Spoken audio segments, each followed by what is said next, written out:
Assalamualaikum warahmatullahi wabarakatuh. Perkenankan kami menyampaikan tugas kami tentang pelayanan publik yang berkualitas dan bebas dari KKN dalam lingkungan pekerjaan. Dengan mentor kami, Ibu Rofiah, kami beranggotakan 3 orang. Yang pertama, Rizky Pratama sebagai ahli pertama dokter, kemudian Hendy Saputra, formasi ahli pertama dokter, dan Anang Hairul Rahman, formasi ahli pertama instruktur. Kami bertiga peserta Latsar CPNS BPSDMD Provinsi Kalimantan Selatan, golongan 3, angkatan 26, kelompok 4, subkelompok 2. Diawali tentang pelayanan publik yang diatur oleh Undang-Undang Nomor 25 Tahun 2009, di mana kegiatan atau rangkaian kegiatan dalam rangka pemenuhan kebutuhan pelayanan sesuai dengan peraturan perundang-undangan bagi setiap warga negara dan penduduk atas barang, jasa, dan atau pelayanan administrasi yang disediakan oleh pelayanan publik.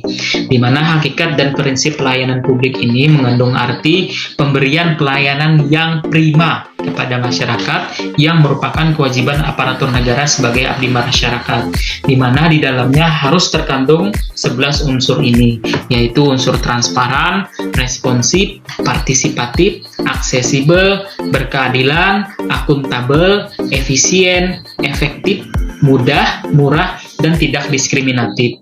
Dan juga pelayanan publik ini memiliki beberapa aspek di dalamnya, yaitu ada aspek kebijakan pelayanan, profesionalisme sumber daya manusia, sarana dan prasarana, sistem informasi pelayanan publik, mekanisme konsultasi dan pengaduan, serta inovasi. Lalu bagaimana sih pelayanan publik yang baik itu? Yaitu pelayanan publik yang baik itu harus jauh dari praktek KKN.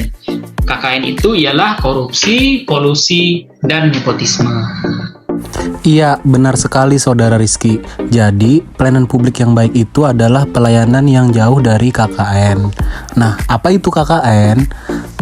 KKN merupakan akronim dari korupsi, kolusi, dan nepotisme.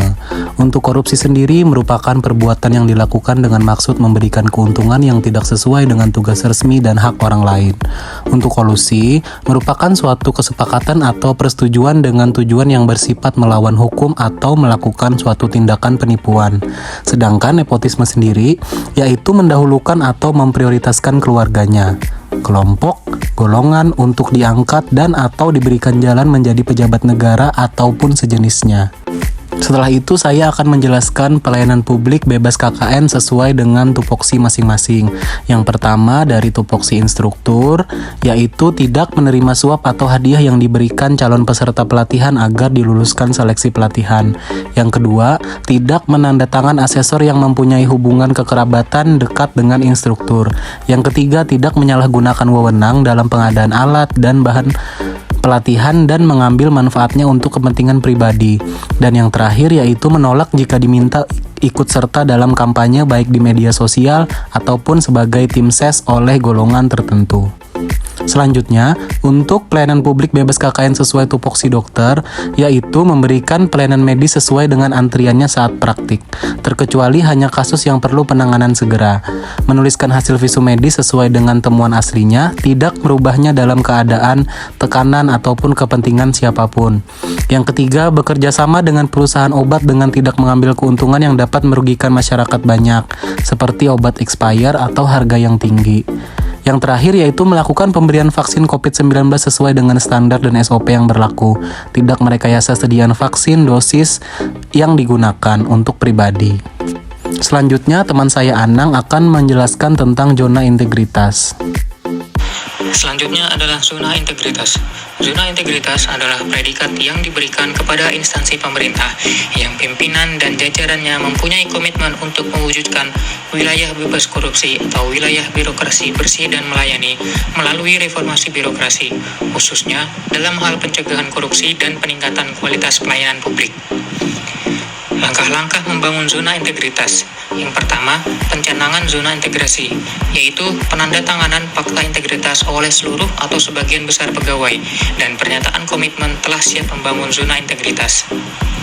Yang kedua, pembangunan zona integrasi, yaitu menetapkan unit kerja yang diusulkan menuju wilayah bebas korupsi dan membangun unit kerja wilayah bebas korupsi.